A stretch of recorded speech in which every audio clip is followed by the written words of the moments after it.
بسم اللہ الرحمن الرحیم۔ السلام علیکم اسٹوڈنٹس، آپ کو پاکمال اردو چینل پر خوش آمدید۔ اسٹوڈنٹس، ہم 10ویں جماعت کی اردو کی نئی ماڈل درسی کتاب میں سے پڑھائی کر رہے ہیں، اور اس سلسلے کا ہم نے کل سے سبق نمبر 7 جو کہ ایک ناول ہے میرا گاؤں، اور ناول نگار ہیں یعنی کہ مصنف ہیں اس کے غلام الثقلین نقوی۔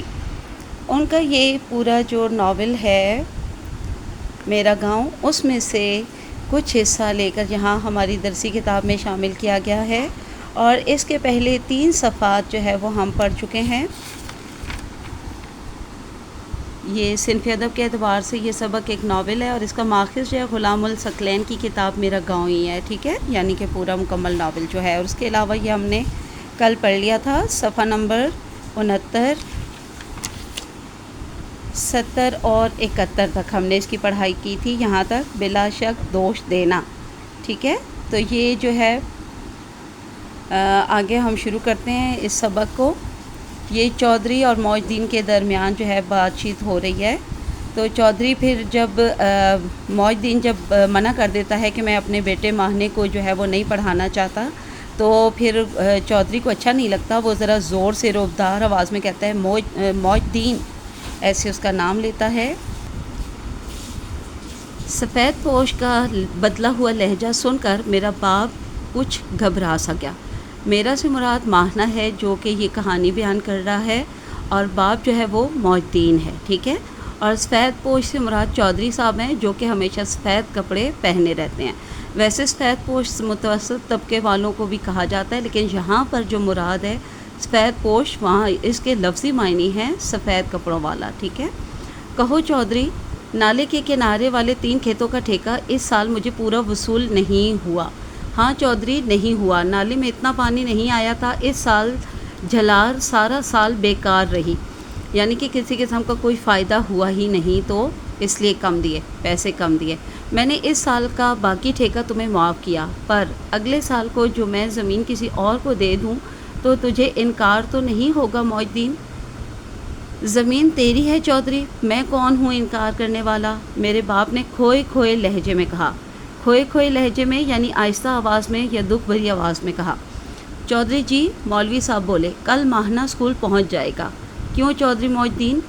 مولوی جی، بڑے چودھری کی بات کو میں کون ہوں ٹالنے والا؟ ٹالنے والا یعنی رد کرنے والا، نہ ماننے والا۔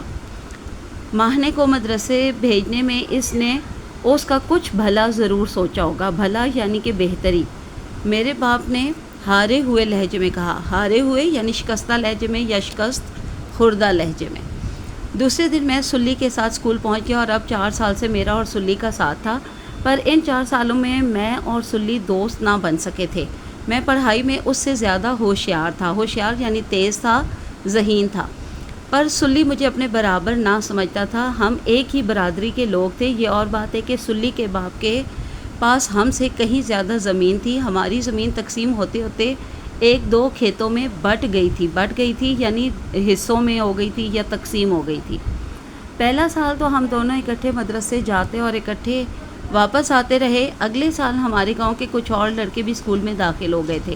سلی نے میرے ساتھ دوستی توڑ لی یعنی ختم کر دی، اور وہ ان لڑکوں کی ٹولی یعنی گروہ کا سردار بن گیا۔ پھر بھی اسکول سے جو کام ملتا وہ سلی مجھ سے زبردستی کرواتا رہا۔ ایک بار منشی جی نے ہم دونوں کی ایک جیسی لکھائی دیکھ کر ہمیں پیٹا یعنی ہمیں مارا، تو میں نے سلی کا کام چھوڑ دیا۔ مجھے پڑھنے کا شوق تھا تو سلی کو کھیل کود کا۔ اسکول سے واپسی کے بعد وہ سارا وقت کھیل کود میں گزار دیتا، اور میں باغیچے میں بیٹھ کر مدرسے کا کام پورا کر لیتا، اور تب گاؤں پہنچنے کے بجائے سیدھا اپنے کنویں پر پہنچتا اور کام کاج میں باپ کا ہاتھ بٹاتا۔ ہاتھ بٹانا یعنی مدد کرنا۔ سلی اس بات سے بہت چڑھتا تھا یعنی تنگ پڑتا تھا، اور بہت تنگ ہوتا تھا، اکتا جاتا تھا۔ گاؤں میں کبھی کبھار ہنگامہ ہوتا یعنی شور ہوتا، یہاں پہ مراد ہنگامہ سے رونق۔ چکی کا پہلی بار چلنا سارے گاؤں والوں کے لیے ایک میلے سے کم نہیں تھا۔ میں میلے میں کھو گیا تو مجھے بالکل یاد ہی نہ رہا کہ کنویں پر جا کر مویشیوں کے لیے چارہ کاٹنا ہے اور دودھ کا گڑوا لے کر شام کو گھر پہنچنا ہے۔ دودھ کا گڑوا یعنی کہ برتن، دیگچی۔ بعض اوقات چھوٹی چھوٹی یادیں دماغ میں کتنی پائیداری سے نقش ہو جاتی ہیں، پائیداری سے یعنی مضبوطی سے۔ نقش ہو جاتی ہیں، یعنی پکی ہو جاتی ہیں، جم جاتی ہیں، گھڑ جاتی ہیں یا قائم ہو جاتی ہیں۔ میں میلے میں گھوم پھر رہا تھا اور بھانت بھانت کی باتیں سن کر بڑا خوش ہو رہا تھا۔ بھانت بھانت کی یعنی الگ الگ طرح کی یا مختلف طرح کی۔ چودھری شرف دین لٹھے کا سفید تہمت، تہمت جو ہوتی ہے نا وہ شلوار کی جگہ چادر کو باندھ لیا جاتا ہے، اسے تہمت کہا جاتا ہے۔ لٹھے کا سفید کرتا پہنے اس کمرے کے دروازے پر کھڑا تھا جس کے اندر انجن لگا تھا۔ اس کی کف لگی پگڑی کا ترا، ترا یعنی شملہ، ہوا میں لہرا رہا تھا۔ چودھری اس دن بڑا باروب لگ رہا تھا، یعنی بڑا ہی باوقار لگ رہا تھا، بڑا غلبے والا لگ رہا تھا۔ یوں بھی سارے گاؤں میں وہی ایک شخص تھا جو ہمیشہ صاف ستھرے سفید کپڑے پہنتا، اور ان دنوں میرا خیال تھا کہ اسے انہی کپڑوں کی وجہ سے سفید پوش کہا جاتا ہے، یعنی سفید کپڑوں والا۔ اس ہجوم یعنی اس بھیڑ کی دوسری بڑی شخصیت وہ مستری تھا جس نے چکی کا انجن چلانا تھا۔ یہ مستری شہر سے آیا تھا۔ وہ بوسکی کی قمیض اور پھانٹوں والا پاجامہ، پھانٹوں والا یعنی اس پر لائنیں بنی ہوئی تھی، پہنے ہوئے تھا۔ اس کی ننھی ننھی مونچھیں بڑی صفائی سے ترشی ہوئی تھیں، یعنی کٹی ہوئی تھیں۔ اس کے پاؤں میں زری کے چپل تھے، زری کے چپل یعنی سنہرے چپل، اور اس کی واسکٹ پر بھی زری کا کام ہوا ہوا تھا، یعنی سنہرا تلے کا کام ہوا ہوا تھا۔ ٹھیک ہے، زری کے کا معنی سنہرا یا تلے کا، ٹھیک ہے، تلے والا۔ سنہری دھوپ میں واسکٹ کے پھول جھلمل جھلمل کر رہے تھے، یعنی پھول لہرا رہے تھے۔ نہ جانے کیوں بابا نتھو اس بھیڑ میں یعنی اس ہجوم میں مجھے سب سے الگ تھلگ نظر آیا، یعنی سب سے جدا، سب سے اکیلا الگ کھڑا ہوا۔ بابا نتھو گاؤں کے مغربی کونے میں ایک کچے مکان میں رہتا تھا جس کے آنگن یعنی صحن میں اس کا خراس تھا۔ خراس ہوتا ہے پانی سے چلنے والی آٹا پیسنے کی چکی۔ اس آنگن کے ایک کونے میں بکائن کا ایک درخت تھا جس کی چھتنار کا سایہ مجھے بڑا بھلا لگتا تھا۔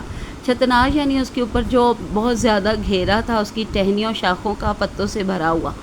بابا نتھو خراس کا مالک تھا۔ لوگ اپنی اپنی جوگ لے کر آتے، یعنی بیلوں کی جوڑی، جوگ کا معنی بیلوں کی جوڑی، یعنی اپنی اپنی بیلوں کی جوڑی لاتے تھے اور خراس سے دانے پسوا کر لے جاتے۔ بابا نتھو کو پہاڑا مل جاتا، پہاڑا یعنی اجرت، معاوضہ۔ سردیوں میں دھوپ میں اور گرمیوں میں چھتنار کے سائے تلے اس کی جھلنگا سی کھاٹ، جھلنگا سی کھاٹ کہتے ہیں بہت پرانی ڈھیلی سی چارپائی بچھی ہوتی، اور پاس ہی اس کی پوتی شیما کھیل رہی ہوتی۔ شیما مجھ سے یہی کوئی 2-1 سال چھوٹی ہوگی، پر وہ میرے ساتھ کھیل کر بہت خوش ہوتی تھی۔ جب اتوار کو یا کوئی اور چھٹی ہوتی تو میں اس کے ہاں ریٹے کھیلنے کے لیے چلا جاتا۔ اب میں ایک عرصے سے شیما کے ہاں کھیلنے کو نہیں گیا تھا، حالانکہ شیما کی پالی ہوئی بچیا مجھے بہت پیار تھا۔ بچیا کیا ہوتی ہے؟ گاؤں کی بچی، گائے کی بچی۔ گائے کا بچہ بچڑا کہلاتا ہے، اور گائے کی بچی جو ہوتی ہے وہ بچیا کہلاتی ہے، مونس، ٹھیک ہے۔ پر بات تو بابا نتھو کی ہو رہی تھی۔ میں نتھو سے شیما اور شیما سے حمیدہ تک پہنچ گیا، اور بچیا ان دونوں کے بیچ میں کلول کرنے لگی۔ یاد کہ ایک نقطے سے کتنی پگڈنڈیاں پھوٹتی ہیں، یعنی نکلتی ہیں، کتنے راستے نکلتے ہیں۔ قلم اٹھانے سے پہلے مجھے اس کا پتہ نہیں تھا کہ میں کن کن بھول بھلائیوں میں کھو جاؤں گا۔ بھول بھلائیاں یعنی کہ الجھے ہوئے راستے۔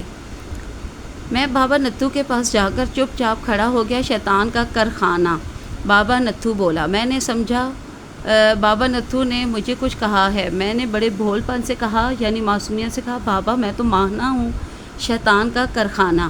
بابا شیطان جہاں کہاں سے آ گیا؟ میں نے ذرا چہک کر کہا۔ چہک کر یعنی شوخی سے کہا یا بہت خوش ہو کر کہا۔ یہی ہے ماہنے، یہی ہے۔ کہاں ہے؟ میں نے چڑ کر کہا، یعنی تنگ پڑ کر کہا۔ اس کمرے کے اندر نہ جانے چودھری کو کیا سوجی کہ شیطان کا چرخہ اس گاؤں میں لے آیا۔